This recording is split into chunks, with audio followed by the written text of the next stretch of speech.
असा रामभक्त होणे नाही. श्रीरामासाठी 11 दिवस कडक उपवास. मोदींनी हजारो नागरिकांच्या साक्षीने सोडला उपवास. अयोध्या दिनांक 22 जानेवारी 2024. अयोध्येतील राम मंदिर प्राणप्रतिष्ठा सोहळ्यासाठी पंतप्रधान नरेंद्र मोदी यांनी 11 दिवसांचा उपवास केला होता, परंतु त्यांना राम मंदिर ट्रस्टकडून फक्त 3 दिवसांचा उपवास करण्यास सांगितले होते. महाभारतात सर्वात कठोर तप उपवास म्हटले गेले आहे. मोदींनी ते तप पूर्ण केले. असा राज्यकर्ता मिळणे हे आपले भाग्य आहे. नरेंद्र मोदी यांनी हे तप कसे केले याची माहिती गीता परिवाराचे संस्थापक आणि राम मंदिर ट्रस्टचे खजिनदार गोविंद गिरी महाराज यांनी दिली. त्यांनी पंतप्रधान नरेंद्र मोदी यांचे कौतुक करत चरणामृत देऊन पंतप्रधान नरेंद्र मोदी यांचा उपवास सोडला. असा रामभक्त होणे नाही, असे गोविंद गिरीजी महाराज यांनी सांगितले.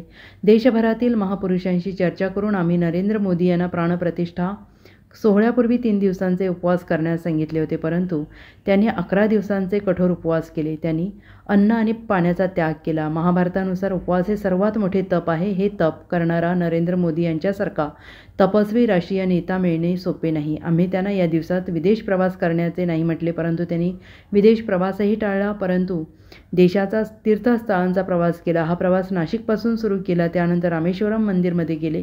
देशातील तीर्थस्थळांवर असलेल्या दिव्य आत्म्यांना बोलवून अयोध्यात या सोहळ्यासाठी आणले.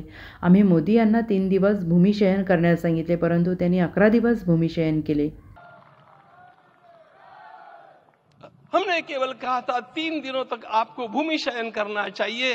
11 दिनों से आप भूमि शयन कर रहे हैं. इस कड़कड़ाती ठंड में इस प्रकार का शयन करना, मित्रों, ब्रह्मा जी ने सृष्टि को निर्माण किया. उस समय उन्होंने एक शब्द को सुना था. भारत की संस्कृति का सबसे मूल शब्द है तप. तप इति. हमारे पूज्य गुरुदेव के गुरुदेव परम गुरु कहा करते थे, कांची के परमाचार्य जी महाराज, तपश्चर. मैं जब भी उनसे मिलता था वे कहते थे तपश्चर. आज तप की कमी हो गई है और उस तप को हमने साकार आप में देखा. मुझे इस परंपरा को देखते हुए केवल एक राजा याद आता है जिसमें यह सब कुछ था, और उस राजा का नाम छत्रपति शिवाजी महाराज. छत्रपति शिवाजी महाराज. मित्रों, लोगों को पता नहीं है शायद.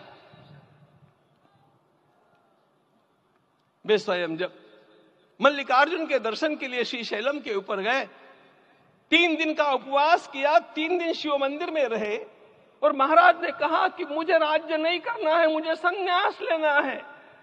मैं शिव जी की आराधना के लिए जन्मा हूं, मुझे संन्यास लेना है, मुझे वापस मत ले जाइए. इतिहास का वो बड़ा विलक्षण प्रसंग है. उस प्रसंग में उनके सारे ज्येष्ठ मंत्रियों ने उनको समझाया और लौटा करके लाया कि यह भी आपका कार्य भगवत सेवा ही है. आज हम लोगों को उसी प्रकार के एक महापुरुष ऐसे प्राप्त हुए हैं जिसको भगवती जगदम्बा ने स्वयं हिमालय से लौटा करके भेज दिया कि जाओ भारत माता की सेवा करो. तुम्हें भारत माता की सेवा करनी है. मैं अपने को कभी श्रद्धा रखने के बारे में भावुक नहीं पाता हूं, लेकिन कुछ स्थान ऐसे होते हैं जहां पर आदर के साथ अपना मस्तक अपने आप झुक जाता है. ऐसा एक स्थान हम लोगों को उच्च पदस्थ इस राजर्षि ने जब दिखाया तो मुझे छत्रपति शिवाजी महाराज के गुरु समर्थ रामदास स्वामी महाराज की याद आ गई. उन्होंने शिवाजी का वर्णन किया.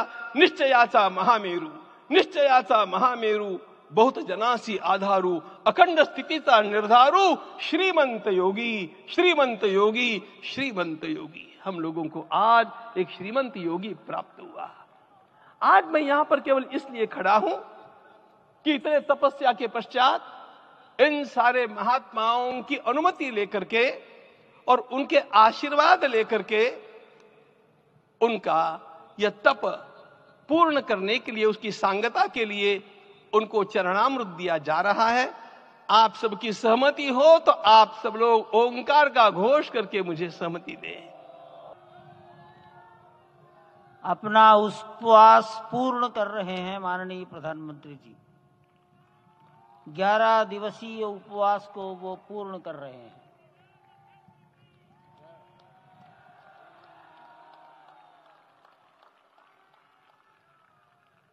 मैं श्री राम जन्मभूमि तीर्थ क्षेत्र के अध्यक्ष। Bureau report, SBN Marathi, Ayodhya.